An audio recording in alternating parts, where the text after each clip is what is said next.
On est enfermé 24 heures sur 24, 7 jours sur 7. Dans cet épisode de Derrière les barreaux, la surpopulation pénitentiaire menace de provoquer une émeute dans la prison. Lâchez-moi, laissez-moi tranquille. Les plus jeunes détenus craquent sous la pression. Ne prenez pas tout votre temps, c'est moi votre chronomètre. Les gardiens de la prison approfondissent donc leur entraînement en self-défense. C'est comme ça qu'on se fait tuer dans une prison. On peut pas s'imaginer ce que c'est de travailler ici tant qu'on n'en a pas fait l'expérience.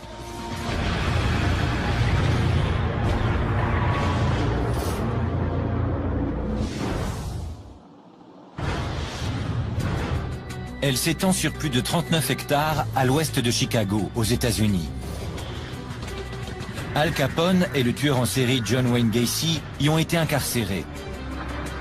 On a exécuté des assassins entre ces murs.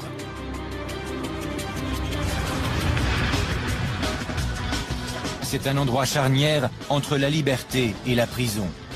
Tous les détenus sont innocents jusqu'à preuve du contraire. Et chaque jour est un combat pour maintenir le contrôle. Aucune caméra n'a pu y avoir autant de liberté avant ce jour.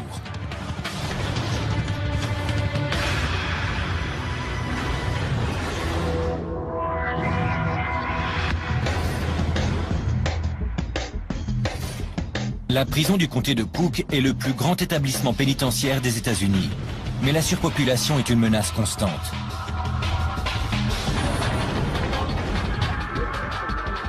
La prison est pleine à craquer et le personnel fait de son mieux pour maintenir l'ordre et éviter que les prisonniers ne récidivent.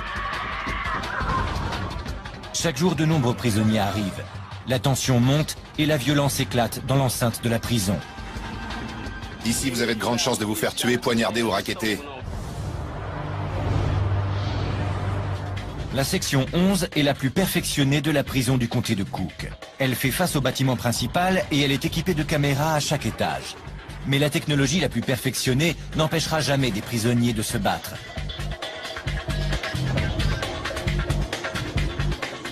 Les caméras de surveillance de haute technologie du bâtiment filment Joshua Townsell, 21 ans, alors qu'il s'approche d'Eric Miranda, 31 ans, un prisonnier de longue date. Les deux détenus ont un compte à régler à propos d'une télévision cassée. Il s'est approché de moi, aussi vicieux qu'un serpent. Il m'a parlé gentiment, comme si de rien n'était, pour me mettre en confiance. Joshua Townsell est agressif et il mesure 2 mètres. Il prend Eric Miranda par surprise. Je me suis retourné, il m'a frappé. Et impossible de me défendre. Il y a des détenus dans la salle, mais pas de gardien en vue pour protéger Eric Miranda. Il est seul face à un ennemi beaucoup plus imposant que lui. Je l'ai frappé plusieurs fois au visage. Je l'ai éclaté contre les marches et je suis parti. Pendant ce temps-là, l'un des membres du groupe de Joshua Townsell agresse l'ami d'Eric Miranda. Joshua s'éloigne alors qu'Eric s'écroule sur le sol. Je peux pas ouvrir la bouche complètement, parce que toute ma mâchoire est encore gonflée. J'ai une dent qui me gêne, il va falloir l'arracher. Il m'a fait mal. Il m'a vraiment fait très mal. Lorsque les prisonniers craquent, il y a toujours quelqu'un qui trinque. Et impossible de prévoir ce qui déclenche leur violence. Je leur tombe dessus et je leur montre bien que je plaisante pas.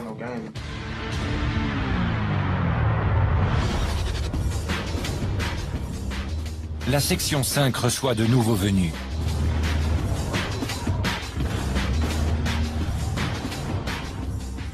Chaque jour, la tension monte, alors que 300 nouveaux détenus arrivent tout droit des rues de Chicago. Ils sont accusés de différents crimes et délits, depuis la conduite en état d'ivresse jusqu'au meurtre. La prison est pleine à craquer, et la moitié de ces détenus n'en est plus à son premier séjour. On passe tout notre temps dans cette merde. Aujourd'hui, le directeur, Tony Godinez, supervise l'arrivée des nouveaux détenus. Il est chargé de contrôler les prisonniers. Il a une relation particulière avec cette prison. J'ai grandi tout près de ce quartier. Et depuis que je suis enfant, je vis avec les histoires de la prison du comté de Cook. Tony Godinez travaille depuis 30 ans dans le milieu pénitentiaire. Vous avez un problème? Il est arrivé ici en 2006 pour s'attaquer à un problème de taille, la surpopulation. La prison a déjà accueilli jusqu'à 11 000 prisonniers et prisonnières. La surpopulation engendre des bagarres, des agressions à l'arme blanche et des émeutes. Pendant des années, la population de la prison était si élevée que certains prisonniers dormaient à même le sol. La stratégie du directeur consiste à séparer les éléments les plus dangereux du reste des prisonniers. À quel étage? Dites-moi, vous avez fait combien de séjours ici? Un certain nombre. Je voulais vous poser une question. Quand est-ce que vous pensez ne plus revenir? Il sait parfaitement que la prison est toujours pleine à craquer. Il y a tellement de mouvements dans cette prison qu'il suffit de quelques individus problématiques pour perturber le reste des détenus.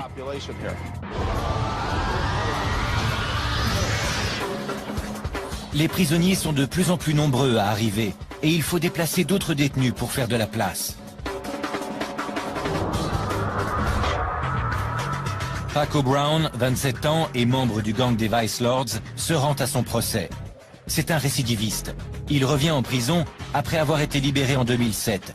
Il sait déjà à quoi s'attendre. Certains se font poignarder, d'autres se font agresser. C'est une question de lutte de territoire, en fait. Paco Brown aurait volé près de 70 000 € en espèces à un ferrailleur.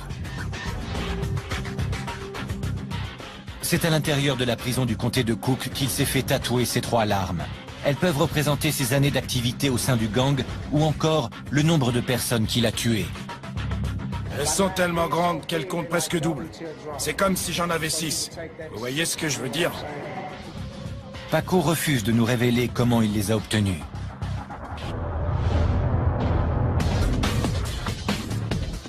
À leur arrivée, tous les types de criminels se retrouvent dans la même pièce. Les meurtriers présumés et les membres de gang, tout comme les prostituées transsexuelles. Isaiah Whitehead mesure 1,90 m et il ne passe pas inaperçu.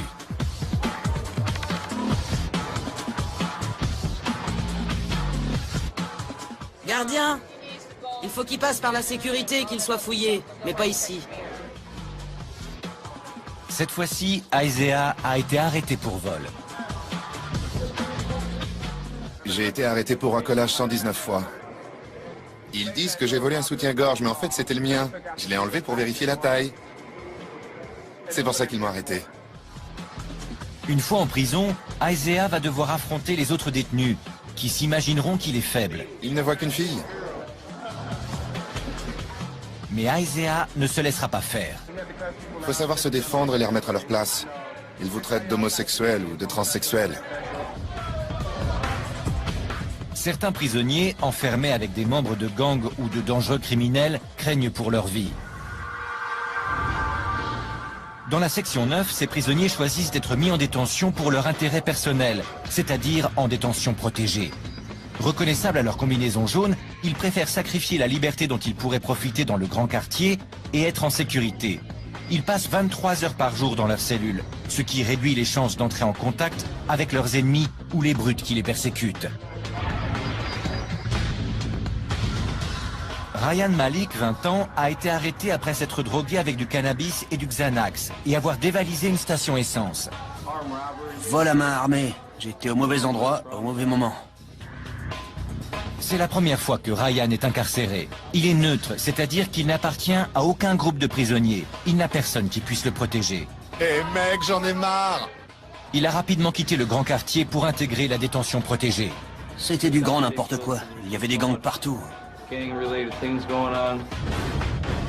Les gardiens ne voient pas toutes les bagarres. Il y a des endroits bien cachés. Et voilà. Ryan a récemment reçu une offre qui lui permettrait d'échapper à la violence carcérale. J'ai le choix entre 4 ans dans un établissement pénitentiaire de l'Illinois ou le camp d'entraînement de la prison. Le camp d'entraînement de la prison du comté de Cook offre un programme de réinsertion de 120 jours pour les jeunes délinquants les moins violents. Gardez les bras devant vous et regardez droit devant. Ne tournez pas, continuez tout droit. Allez, on se dépêche!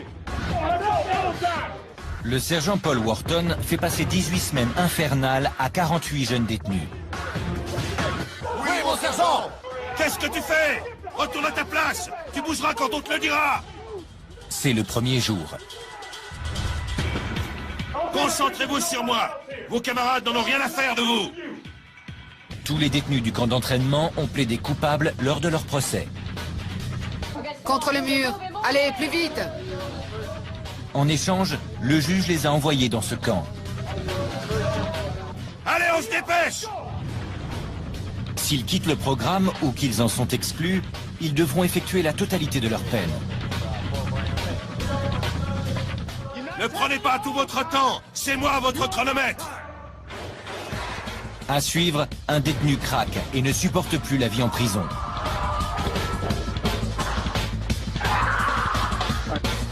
Et un autre ne respecte pas les règles de la section 1. Ça ne marche pas comme ça ici, tu ne me donnes pas d'ordre.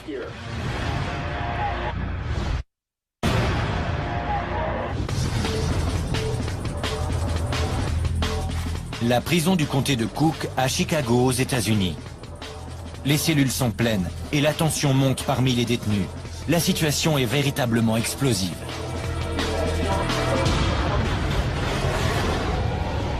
La section 1 est un quartier de haute sécurité. Les prisonniers y séjournant ont été accusés de voies de fait, de viol ou de meurtre. L'un des nouveaux arrivés refuse de coopérer. Il refuse de rentrer dans sa cellule. Le lieutenant Lal Darman, en poste, essaie une technique utilisée avec les enfants. Il va compter jusqu'à 3. Je vais te demander 3 fois d'entrer dans ta cellule. Si tu refuses la 3e fois, je t'enverrai du gaz. Le détenu refuse de bouger. Laissez-moi passer. Si le prisonnier devient agressif, les gardiens filmeront la scène et les images viendront compléter son dossier juridique. Les autres, reculez. Pour éviter qu'une arme ne termine dans les mains d'un détenu, les gardiens ne sont pas armés. Ils utilisent un gaz incapacitant pour maîtriser les prisonniers qui posent problème. Tandis que le lieutenant Lal Darman prépare son vaporisateur, le sergent Crook tente de convaincre une dernière fois le détenu de rentrer dans sa cellule. Il s'exécute enfin. Il faut que tu gères ce problème tout seul, avec ton cerveau. Tu es en prison, pas à l'hôtel. Ça ne marche pas comme ça ici, tu ne me donnes pas d'ordre.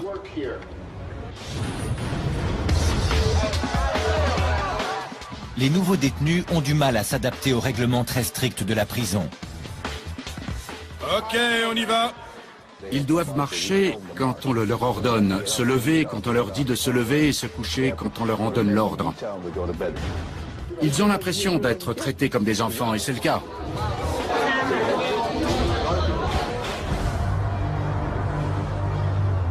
Au sein de la section 2, la plus grande difficulté que rencontre Isaiah Whitehead est de maintenir son apparence féminine. Le jeune prostitué transsexuel n'a pas d'argent et il ne peut pas acheter de produits cosmétiques à l'intendance de la prison. Ses habitudes esthétiques et son look sont donc radicalement différents. La dernière fois que vous m'avez vu, j'étais pas complètement rasé. Mais j'étais pas aussi poilu que je le suis maintenant. C'est loin d'être l'idéal. Isaiah n'a pas les moyens de payer sa caution fixée à 150 €. Il va devoir rester en prison pendant quelques semaines et se défendre contre les prisonniers qui voudront des faveurs sexuelles. Ils se prennent pas pour n'importe qui. Mais si dehors une jolie fille, aussi jolie que moi, quand je peux me pomponner, ne leur adresse pas la parole, pourquoi je le ferais?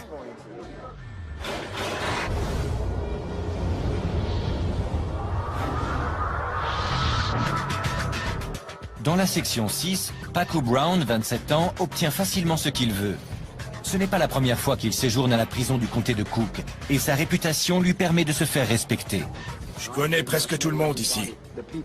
Il y a toujours quelques grandes pointures à connaître en prison. Et l'influence que vous avez dans la rue vous suit en prison. L'élément le plus important pour un séjour confortable en prison, c'est l'argent. Si vous avez de l'argent, vous pouvez vous en sortir. Si vous êtes fauché, même si vous avez des relations, vous allez galérer. Ici, c'est vraiment l'argent qui fait le bonheur. Et Paco ne le sait que trop bien. Quand vous êtes en haute sécurité, vous devez vraiment faire attention à ce que vous dites et ce que vous faites. C'est plus dangereux. Je suis assez costaud. Les autres prisonniers me laissent tranquille.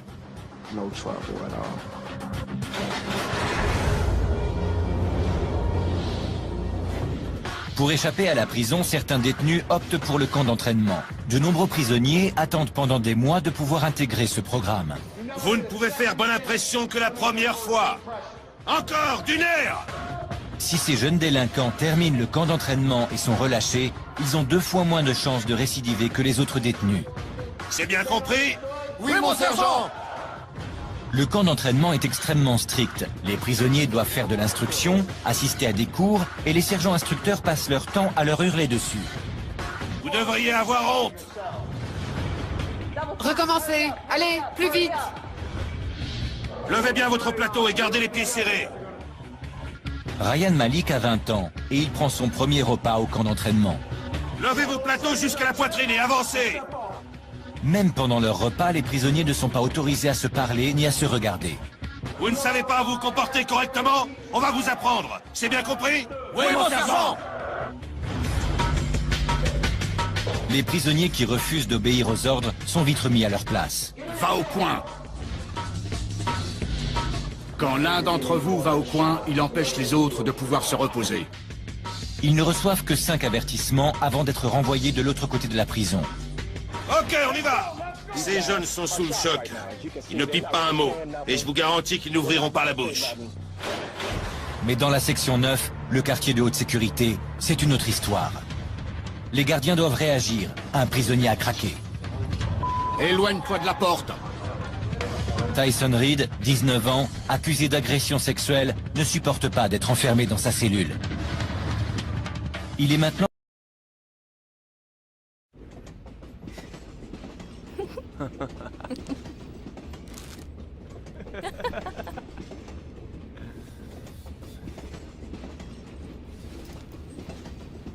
Wish your chicken was bigger. The long chicken and 3. Hey, can I have a Dorito?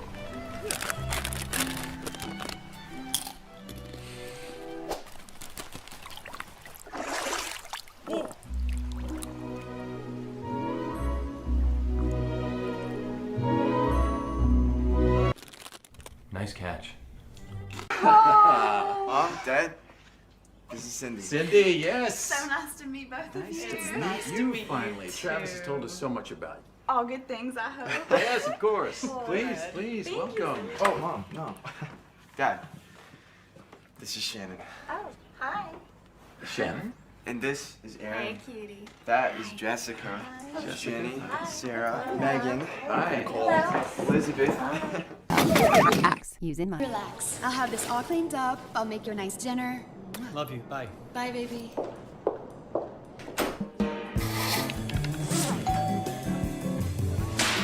What are you looking at?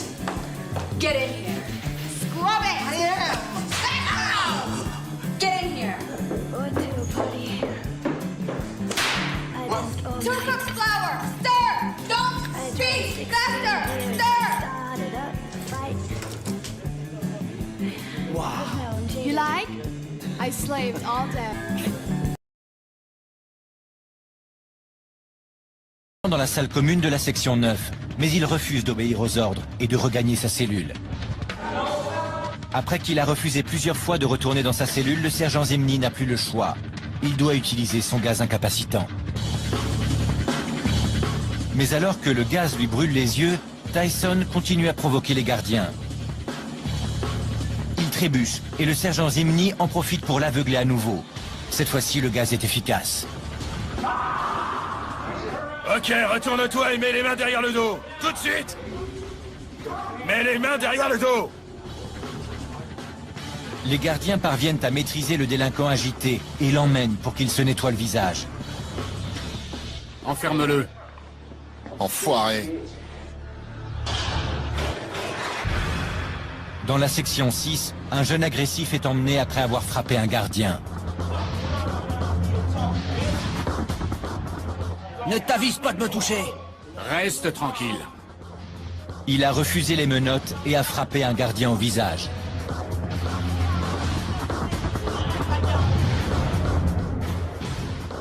Je vais me faire soigner parce que je saigne. Je vais passer une radio car j'ai peut-être le nez cassé. Ça fait partie de notre boulot, c'est pour ça qu'il est aussi stressant. On peut pas s'imaginer ce que c'est de travailler ici tant qu'on n'en a pas fait l'expérience. Personne peut comprendre ce que c'est. Lorsque les détenus deviennent violents, c'est à la brigade criminelle de renseignement, la CIU, de les traduire en justice. Dans la section 9, Tyson Reed est accusé d'avoir craché sur un gardien. Il n'a créé que des problèmes depuis son dernier incident il y a quelques jours. Le jeune homme de 19 ans reçoit donc la visite des inspecteurs du CIU, Joe Duganzik et Jim McCaffrey.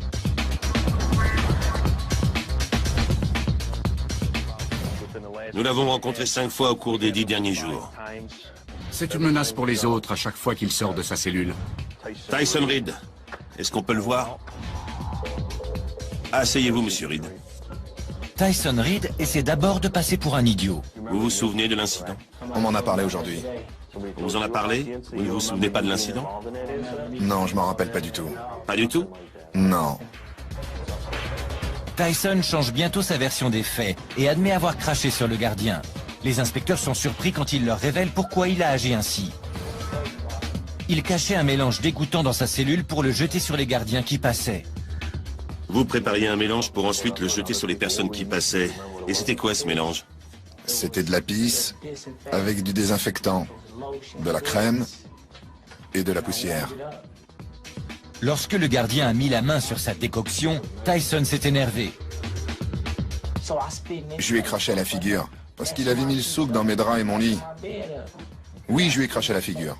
Pourquoi vous ne l'aimez pas? Qu'est-ce qu'il vous a fait? C'est normal que ce ne soit pas votre meilleur ami, mais il doit faire son travail. Je m'en fous, moi, de son boulot. Le mobile de Tyson est très simple. Il veut qu'on le laisse tranquille. J'aime personne. Je veux pas voir d'autres prisonniers comme moi. Je déteste les mecs. Suite à ces actes, Tyson est transféré dans une partie du bâtiment réservée aux procédures disciplinaires. Il obtient ce qu'il désirait, l'isolement en cellule. Ils agissent de la même manière qu'à l'extérieur. S'ils sont incapables d'entretenir des relations avec les autres en liberté, ce sera la même chose ici. Dans la section 11. Oui, mon lieutenant! Ces cadets s'entraînent pour devenir gardiens. Ils recréent les conflits mortels qui surviennent en prison.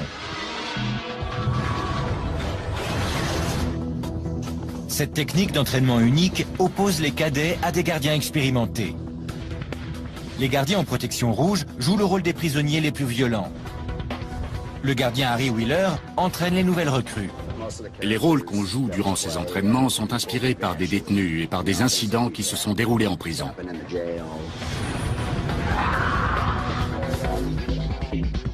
Les élèves rencontrent immédiatement des problèmes dès qu'ils demandent aux faux prisonniers de regagner leurs cellules. À vos cellules! Les cadets perdent rapidement le contrôle et la situation tourne au vinaigre. C'est terminé. Le prisonnier a pris le dessus, tu vois? Les faux prisonniers se jettent immédiatement sur la cadette Monique Cooper. Allez, défends-toi, sinon je vais te poignarder. L'instructeur James Banks fait tout de suite remarquer aux cadets que si l'exercice n'en était pas un, ils auraient tous eu de très gros problèmes. Ils allaient vous emmener dans leur cellule. La première chose qu'ils font quand ils repèrent une femme, c'est d'essayer de l'emmener dans leur cellule. Je peux vous poser une question? Oui, sergent. Vous étiez comment à ce moment-là? J'étais toute seule, sergent. Exactement. C'est à ce moment-là qu'on se retrouve avec un couteau sous la gorge. On ne va pas vous expliquer quoi faire une fois arrivé là. Votre vie est en danger et il faut prendre des décisions difficiles. À suivre, les gardiens de la section 1 découvrent quelque chose qui surprend même le personnel le plus chevronné. On ne voit jamais ce genre de choses. Je ne bougerai pas! Et les cadets doivent faire face à une situation terrifiante. J'ai récupéré l'arme!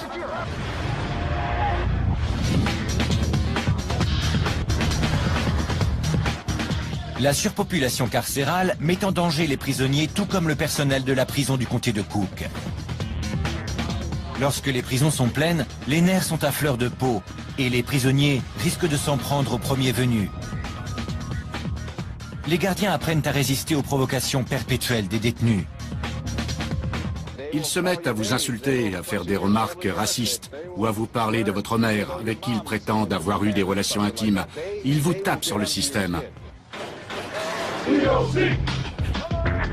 L'entraînement des élèves gardiens leur apprend à résister à ce genre de provocation. Harry Wheeler et les autres instructeurs portent des protections rouges.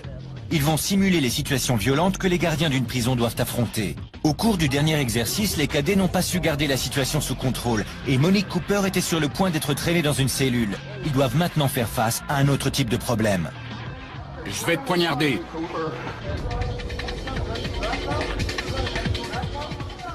Ok les gars, tous à vos cellules. J'ai pas envie de bouger. Allez! Je ne bougerai pas. Pour cet exercice, les cadets devront faire face à une émeute. À terre! Les détenus dissimulent encore des armes improvisées. Mais cette fois-ci, les cadets savent à quoi s'attendre. Lâche ton arme! Je t'ai dit de lâcher ton arme! C'est bon, j'ai récupéré l'arme. Les cadets travaillent en équipe pour reprendre le contrôle de l'étage avant que les prisonniers n'aient le temps de prendre le dessus. Laisse-toi faire! Arrête de résister! Même l'instructeur Harry Wheeler est neutralisé. Une fois l'exercice terminé, les cadets sont félicités par leurs instructeurs. J'espérais traîner quelques filles dans les cellules, mais ça n'a pas été possible. Non, impossible. C'est que tu n'as pas bien fait ton boulot. C'est eux qui ont bien travaillé.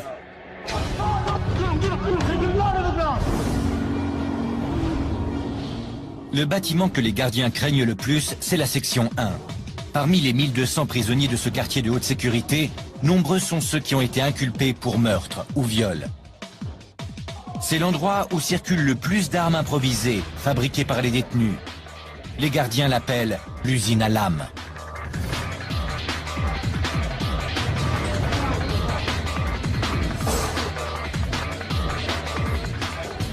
À l'étage E4, les gardiens effectuent une fouille des cellules. Ils suspectent certains prisonniers de préparer un affrontement.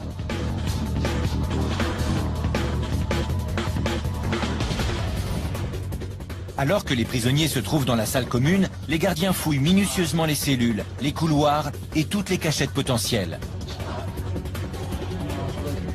Douglas Ptak fait une découverte surprenante. Un énorme sac d'alcool de contrebande. Il n'en a jamais vu d'aussi grand. C'est de l'alcool de contrebande. Sans aucun doute. On trouve de l'alcool fabriqué par les détenus dans beaucoup de prisons américaines. Il s'agit de pelures de fruits fermentés qu'ils mettent ensuite dans des pots en verre. Les gardiens continuent leur fouille à la recherche d'armes. Willie Robinson découvre quelque chose de très inquiétant. Une lame en métal de 10 cm cachée sous des produits d'entretien. Il ne plaisante pas, il avait l'intention d'attaquer quelqu'un. On peut tuer un homme avec une lame comme ça. Ce n'est pas une lame comme les autres. Il y a une rainure sur le côté qui sert de rigole pour que le sang puisse s'écouler plus rapidement que lors d'une hémorragie ordinaire et qu'elle puisse donc tuer plus rapidement. On ne voit jamais ce genre de choses. C'est peut-être pour liquider quelqu'un. Un gang cherche peut-être à se protéger d'un gang rival.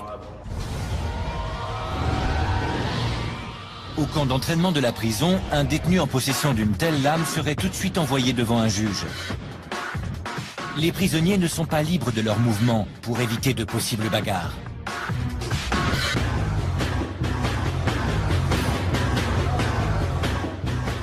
Levez-vous!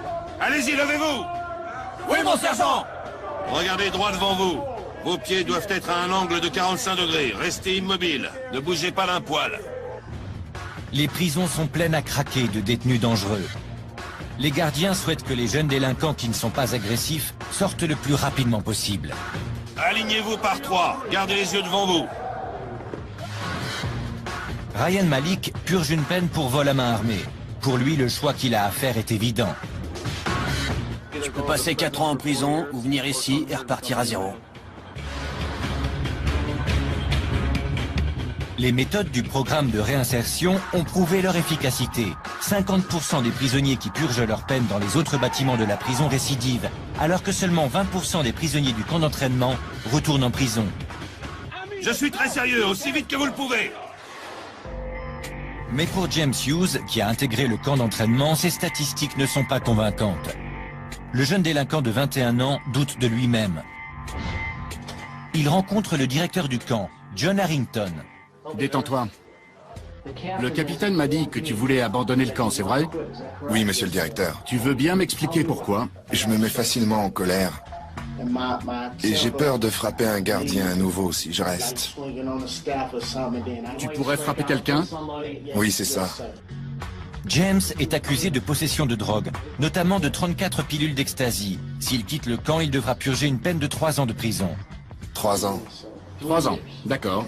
Tu ne préfères pas sortir d'ici dans 18 semaines plutôt que dans 3 ans? Si, monsieur. Tu n'as passé qu'une journée ici. Oui. Je crois que tu devrais être un peu plus patient. Reste encore une nuit et réfléchis. Il ne lui faut pas longtemps pour se décider. En résumé, James Hughes va quitter volontairement le camp d'entraînement.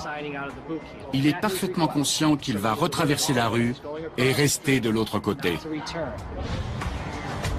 Il préfère passer 3 ans en prison que 4 mois en camp d'entraînement. Il est reconduit dans sa cellule avant d'être transféré en prison.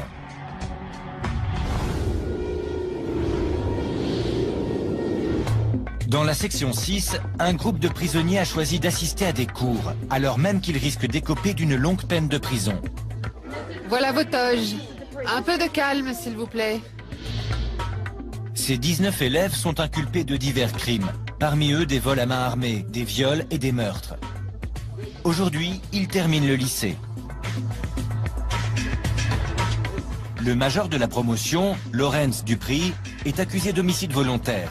Il faisait partie d'un gang et aurait tué un membre d'un gang rival durant une fusillade.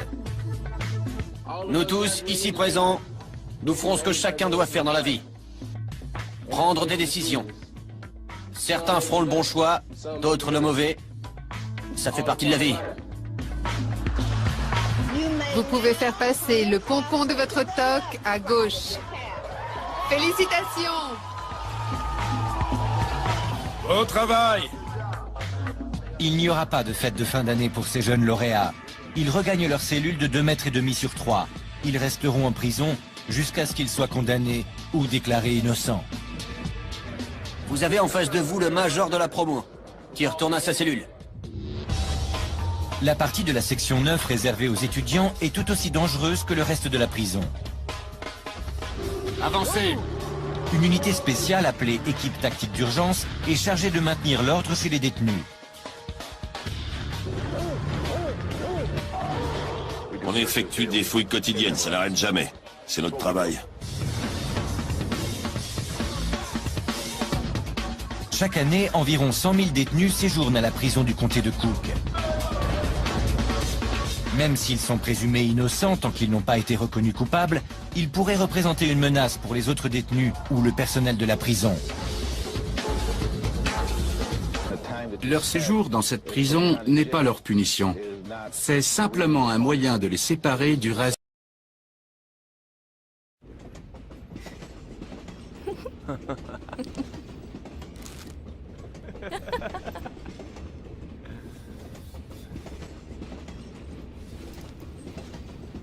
Wish your chicken was bigger. The long chicken and 3.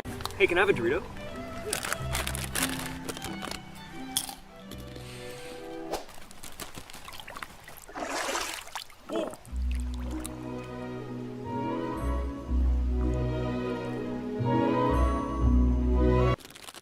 Nice catch. Mom, Dad, this is Cindy. Cindy, yes. So nice to meet both of you. Nice to meet you finally. Travis has told us so much about All good things, I hope. you. Yes, of course. Boy. Please, Thank welcome. you. Oh, Mom, no.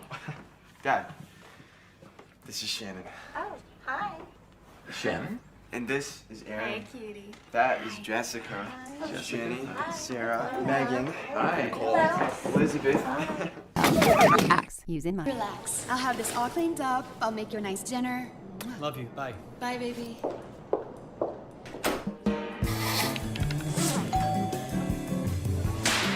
What are you looking at? Get in here. Scrub it! Get in here. What to, buddy?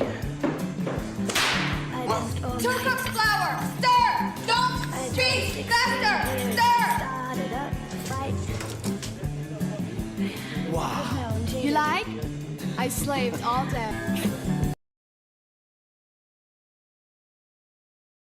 De la société. Lorsque des prisonniers dépassent les limites, le directeur Tony Godinez ne peut pas se permettre d'y penser à deux fois. Hors de question de supporter des comportements difficiles. En cas de problème qui pourrait menacer la sécurité de la prison, on envoie une équipe.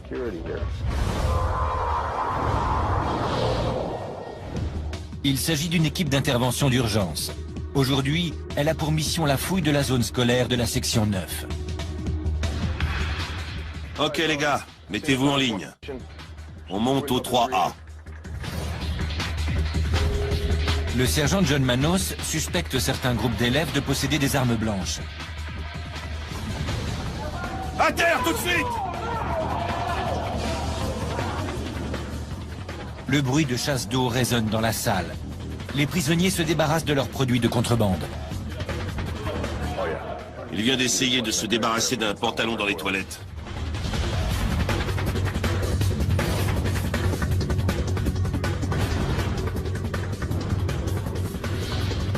Il découvre des messages codés passés d'un détenu à un autre. Ce sont des ordres venant d'un gang. Ils mettent 6 semaines à inventer un code que nous déchiffrons en à peine 30 secondes. Ce message dit qu'il y a 5 lames, 5 armes blanches à cet étage. On va passer notre journée à le fouiller.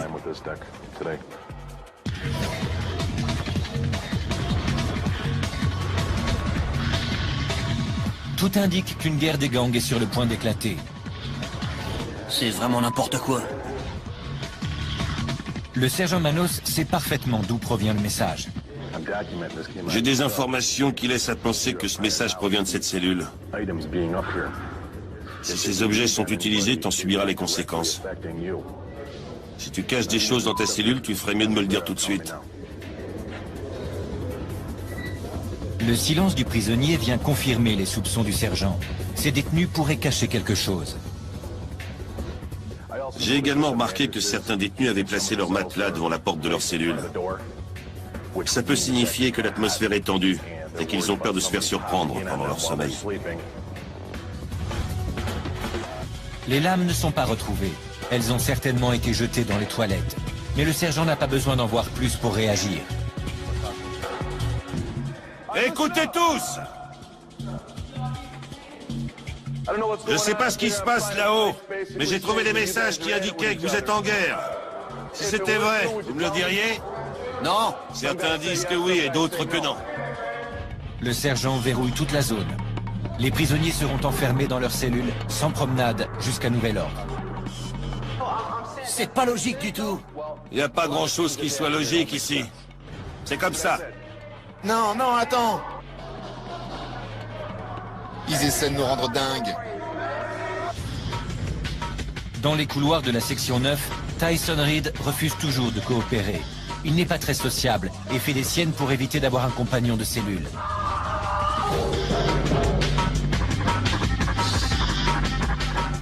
Depuis qu'il a craché sur un gardien, il a été accusé de 5 ou 6 autres délits.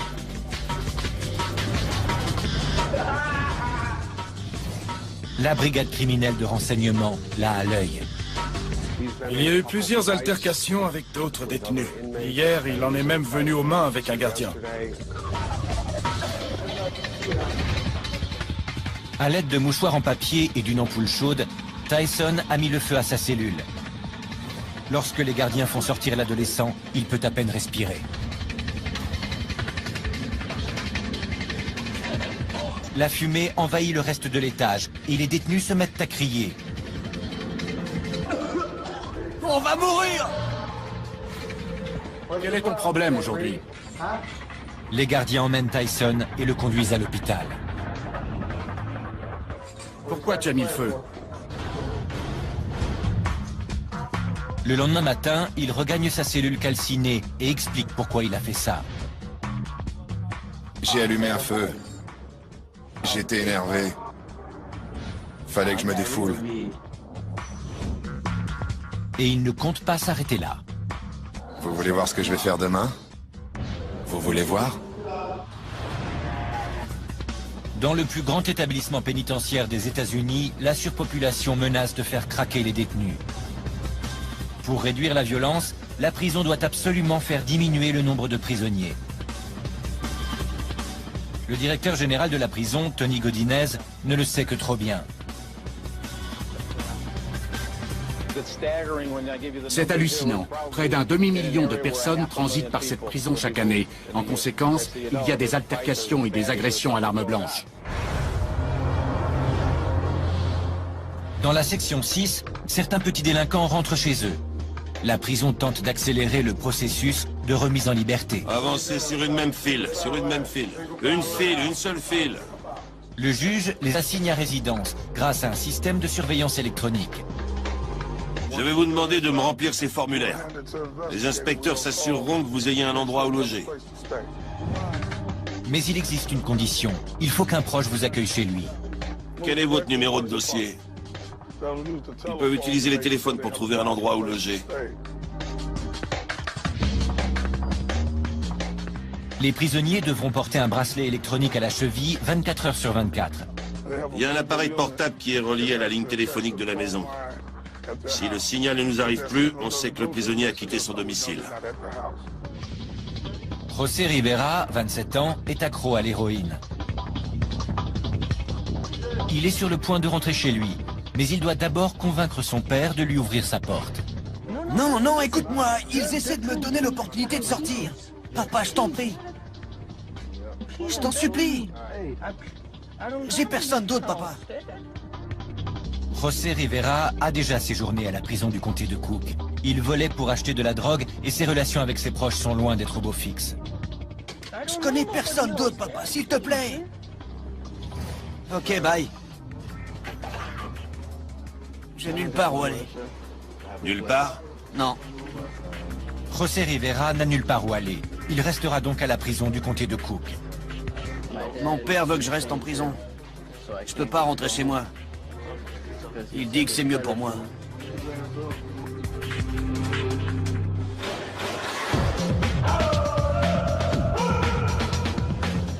Asseyez-vous. De l'autre côté de la prison, Ryan Malik et les recrues de sa section portent également des bracelets électroniques. Aujourd'hui, il ne s'agit pas seulement de sortir de prison. Aujourd'hui, ils rentrent chez eux. Ryan Malik. C'est la remise des diplômes au camp d'entraînement. Bravo, vous avez réussi. Je vous félicite à nouveau. Continuez comme ça. Oui, monsieur le directeur! Cette cérémonie marque la fin de la première phase du programme du camp d'entraînement. Les instructeurs rappellent immédiatement aux prisonniers qu'ils seront encore sous contrôle judiciaire pendant les 8 mois suivants. N'oubliez pas d'apporter cet uniforme chaque fois que vous venez au rapport. Oui, mon sergent! Une fois que Ryan aura quitté le camp, il sera assigné à résidence pendant 4 semaines, puis en liberté conditionnelle.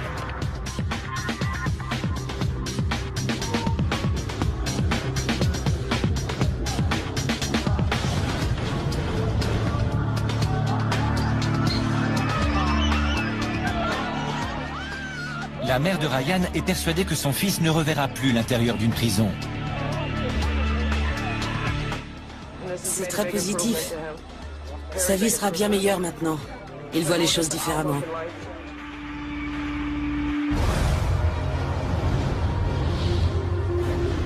Mais certains détenus reviennent à la prison du comté de Cook. À l'extérieur de la section 11, des gardiens ont découvert un problème préoccupant. Un point faible dans le système de sécurité. Les gardiens découvrent 2 personnes au comportement suspect sur le terrain de la prison. Comment êtes-vous sorti de prison? J'ai purgé ma peine. Et vous étiez où? Dans la section 11. Les 2 hommes ont été relâchés il y a quelques heures à peine. Les gardiens m'ont communiqué par radio qu'ils t'avaient vu jeter de la contrebande. C'est pas vrai. Vous dites que c'était un caillou? Oui. Ne bougez surtout pas d'ici, je dois informer mon supérieur. Le sous-directeur de la section 11, Daniel Morecci, ne croit pas un mot de cette histoire. Ils prétendent qu'ils essayaient simplement d'attirer l'attention de leurs anciens codétenus. Mais nous sommes en train de fouiller à l'intérieur pour vérifier s'ils ne leur ont pas transmis de la drogue ou des armes. Les gardiens ne perdent pas de temps. Nous avons déployé des unités avec des chiens autour de la clôture. Quand pensez-vous arriver à l'extérieur? Envoyez un autre gardien, la zone à couvrir est vaste.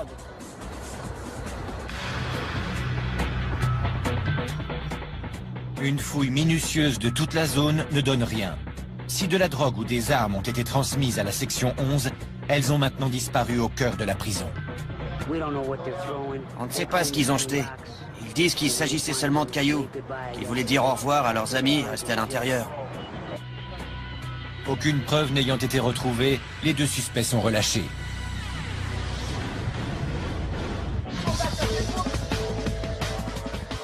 À la prison du comté de Cook, à Chicago, la surpopulation est un problème de taille. Plus il y a de nouveaux arrivants et plus il y a de problèmes.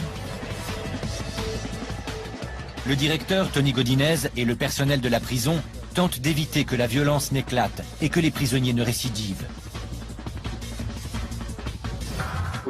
Nous voyons avec inquiétude les prisonniers qui reviennent les uns après les autres. Si la situation ne change pas à l'extérieur, les risques que ces détenus récidivent et reviennent en prison sont très élevés. Chaque jour, des centaines de prisonniers sont relâchés. Quand vous entendez votre nom et votre prénom, levez la main bien haut, d'accord? Ceux qui ont suffisamment d'argent pourront payer leur caution avant leur procès. D'accord, désolé.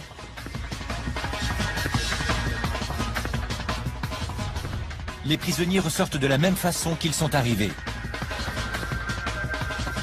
Certains ne remettront jamais les pieds dans une prison, mais la moitié d'entre eux reviendra à la case départ d'ici 1 an. D'autres prendront un bus qui les emmènera dans une autre prison. Leur séjour à la prison du comté de Cook est terminé, pour le moment.